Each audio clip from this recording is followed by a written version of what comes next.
everyone. Ryan Embree here with The Sweet Spot. We are back here at our Travel Media Group headquarters in Maitland, Florida, fresh off an incredible 2025 NYU IHIF. The conference theme was engagement drives returns. There was a ton of engagement. It was everything as advertised and more. 2,200 delegates, 400 plus investors, 20% of those being new investors. Almost every single brand, major hospitality brand represented there with C-suite leadership. It was an incredible couple days up in New York City. It was our first time covering the event. We got some incredible, amazing footage, exclusive interviews and insights, and we're going to share it all with you today. So thank you for joining me here on The Sweet Spot for our 5 key takeaways. Like I said, it was just an incredible couple days up in New York and really gave some perspective on how hotels are performing almost at the midway point of 2025 and what we have to look forward to. And that's really kind of my first takeaway is it really as bad as advertised out there? One of the key sessions and interviews that we spoke to was STR President Amanda Hite, who's really her message to the crowd out there in New York was really don't read into the headlines as much as it's being said. Obviously there are some outside major factors that are having some impact on our industry and will continue to impact the industry. But really year over year, there isn't too much of a difference there. International travel did dip, but there is a lot of positive sentiment that seems to be returning. And hopefully in the future, those bookings will return here because that's obviously a major part of our domestic hospitality inventory and demand. Obviously, there's also a lot of dependence on what market you're in, right? Amanda shared some incredible insights in our interviews of which markets are performing really, really well. She was talking about San Francisco being one of those markets that a little bit slower to recover last year. We've seen some headlines there, but it seems to be really popping this year in 2025. Up in the Northeast, some major bumps in New Orleans, obviously with the Super Bowl. We'll continue to have to watch those big events as people continue to prioritize travel. But there is this bifurcation of demand between segments right now. And I think that speaks to maybe those headlines of what's happening, tariffs, inflation, things of that nature, really impacting the economy and lower middle class. Maybe they are keeping their wallets a little bit tighter this year as far as travel goes. But the luxury, the ultra luxury segments are really enjoying those $1,000 rates as we talked about earlier in the year. They're continuing to see growth. They're continuing to see incredible demand for their product, which is fantastic. Now, hopefully, again, we can get a little bit more clarity in what our economic situation looks like so that people continue to prioritize travel. But really, again, it might not be as bad as it's made out to be right now. Supply continues to be a challenge, right? Construction costs are at an all-time high. Buyers and sellers seem to be kind of stuck in this weird mix where they both think that they should be getting better returns on both sides, and that's continuing to make things harder for deals to get done. That's why these events are so important. So much networking, so much deal making going on in that lobby that we saw at the Marriott Marquis in New York City. The next takeaway is talking about Gen AI, and obviously that is, you can't go to a hospitality, you can't go to really any conference anymore without talking about AI and the impact that it's having. But this, more than any other conference, hospitality conference that I've been to, the narrative is starting to change. The ushering of a new era is here. We're at this kind of fork in the road where, they were talking about which of these AI technologies is going to take hold. And what got me thinking is about Uber, about Airbnb, these disruptors, but really became overnight sensations where, maybe just a couple of your high tech friends maybe were playing with these things like Uber and Airbnb, and the next thing you know, you're talking to your grandparents, and they had booked an Uber for themselves or an Airbnb for themselves. They understood the technology and they were wielding that power, right? And that's when a tipping point happens with these disruptors, is when it really, everyone across the board starts to use it. And that's what we're going to continue to see with Gen AI, whether ChatGPT, Perplexity, or one of these other vendors. Once that starts to take hold, one of the common phrases that was thrown around at this conference was, it will be the biggest disruption since the internet, which, to try to put that in context is very, very difficult, because we haven't had a disruption like that in decades. So it'll be very interesting to see. It's just as feeling different, because people are at different phases of rollouts with AI. Obviously, the low-hanging fruit out there, as we talked about on this podcast, is to look for efficiencies, operational efficiencies, places that you can empower your employees. I think sometimes we like to jump a couple steps ahead of where we think we should be with this technology. But before we know it, 6 months, a year, 18 months down the line, all of a sudden you could look down and AI could be in almost every single one of our processes, our hospitality processes, which for the most part, as we've talked about, the hospitality is really slow to really adopt these tech changes. So hopefully with AI, it's a different story. But it does bring up a really interesting question, and that I think, as hoteliers, we're going to have to face, and we've discussed on this podcast before, of, where is the line of technology and service? And, we did a site visit for our Sweet Spot road trip series recently. And as we were touring the property, had multiple people stop us and have conversations with us about how well their stay was going.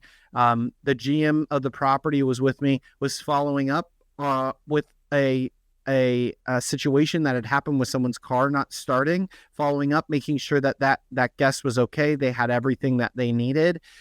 These are the type of touch points in hospitality that make or break an experience.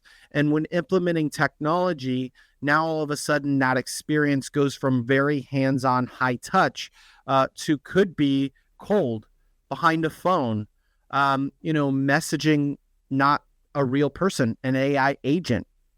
And how, as consumers, as guests, as travelers, how much of an appetite do we have for that? Right? I think back to when we're on the phone with some of these bots, whether it be for a large company customer service, electric bills, your phone bill, and all you want to do is just talk to a person, right? 0, operator, real person, clicking buttons, saying phrases to try to trigger that real human touch and interaction.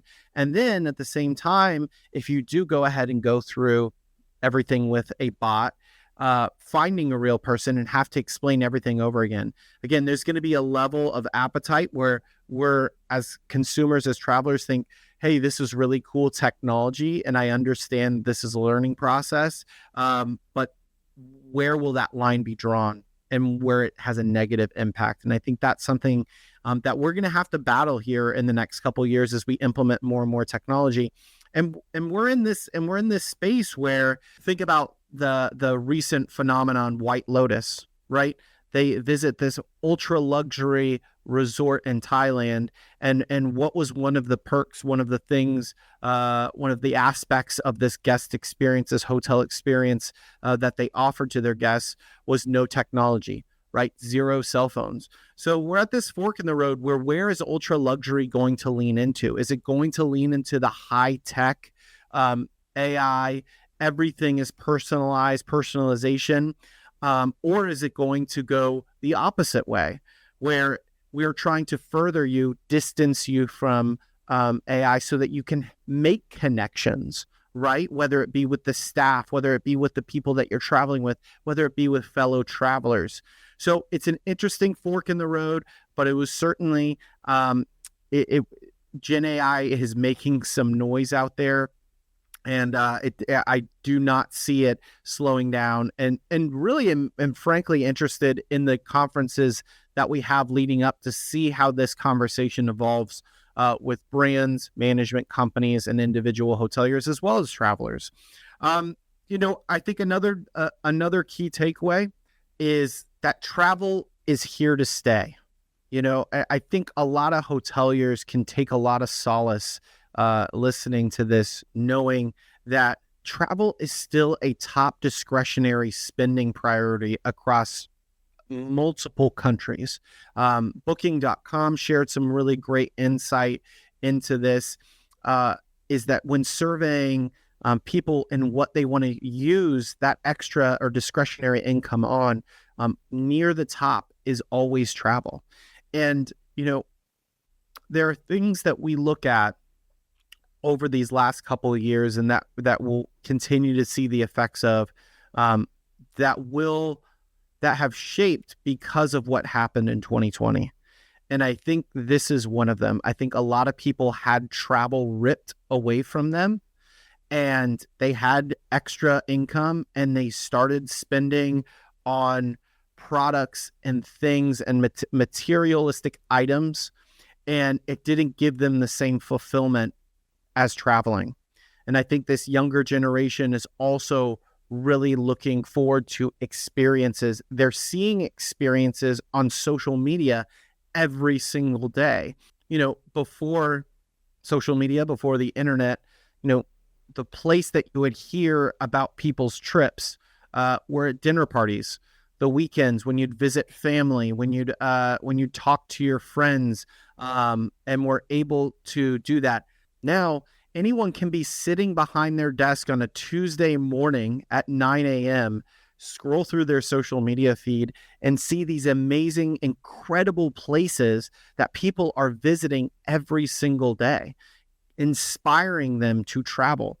This is the power of social media that we've preached so much, but I think it's impacted that travel is here to stay. And, right now we are at a time of great uncertainty for our industry, but I think hoteliers, owners, brands, investors can all sleep at night knowing that this will be the last thing that people pull back on when it comes to discretionary income, because people love to travel. And my final takeaway is really to keep it simple. Again, I know I started at the top of this about not trusting the headlines, but there are headlines to be said out there. There is a lot of uncertainty. One of the quotes that really stuck with me was Mitch Patel from Vision Hospitality, who said, "Our industry is so transparent through reviews, social media. You have to focus on the fundamentals and service right now." And I think that goes back to the control what you can control.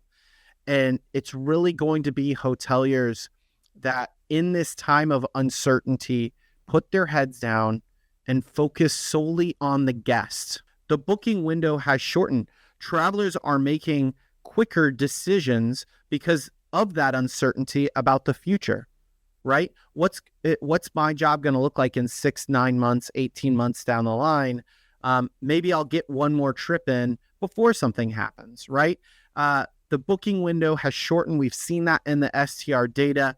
Think about how reviews in social media, a topic that we talk about all the time, are factoring into those shortened booking windows. The information that's out there for travelers is growing. more and more user-generated feedback, more and more places to review your hotel, word of mouth. It is really going to be the hotels that keep it simple, focus on the fundamentals of service and servicing the guests that are going to weather this storm, whether there is one or not. And I think that's prudent advice. Again, whether we see that economic downturn or whether we weather this storm and come out of it on the other side, if you keep the guest at the center, your business is going to continue to thrive right now. And we'll see what role AI starts to play in the booking journey, right? This is, we talked about it on this podcast. It's not only going to shape the operational side of our business, but also how guests are consuming data, how guests are looking at your property, and really could start shifting the way that brands, hotels, and management companies start prioritizing content instead of going for SEO, AIO. And that's going to be one of my key takeaways as we move forward into the last half of 2025. How many of those travelers right now are not opening up that Google and searching hotels in Orlando anymore? They're opening up that ChatGPT app and searching where's the best place to stay in Orlando and what's the information that's coming up for your property. All interesting questions, all interesting topics at an incredible event that we had the pleasure of covering. I hope you will follow us on LinkedIn. You'll check out our YouTube video. We have some amazing insights from some hospitality professionals that we had the pleasure of interviewing up at NYU IHIF. Ryan Embree signing off with the Sweet Spot. We'll talk to you next time. Thanks for listening.